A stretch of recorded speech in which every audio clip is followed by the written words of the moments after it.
আচ্ছা তোমরা কখনো চপস্টিক দিয়ে ম্যাগি খেয়েছো? আমি কিন্তু কোনোদিন খাইনি। আরে খাবোই বা কি করে, আমি তো ভালোভাবে চপস্টিক ধরতেই পারি না, আমার জন্য কাঁটা চামচই ঠিক আছে। আচ্ছা তোমরা আমাকে কমেন্ট করে বলো তোমরা কারা কারা চপস্টিক দিয়ে ম্যাগি খেয়েছো, নাকি আমার মতো কাঁটা চামচ দিয়ে খেতে পছন্দ করো। আচ্ছা আচ্ছা চপস্টিক ধরতে পারি না তো কি হয়েছে, একবার ট্রাই করে তো দেখতেই পারি তাই না?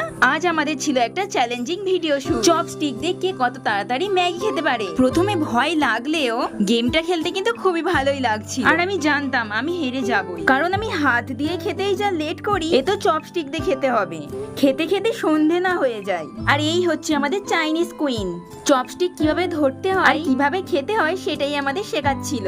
তোমরা তুলিকে দেখে বুঝতেই পারছো কতটা স্পিডে খাচ্ছে। আচ্ছা তোমাদের কি মনে হয় ও জিতবে? আচ্ছা তোমাদের নিশ্চয়ই মনে হয়েছিল তুলি জিতবে। হ্যাঁ হ্যাঁ আমাদেরও মনে হয়েছিল তুলিই জিতবে, কারণ তুলির থেকে রিতম এত স্পিডে খেয়েছে, লাস্টে তো পুরো রিতম বাজিমাত করে দিল, রিতমই জিতে গেল।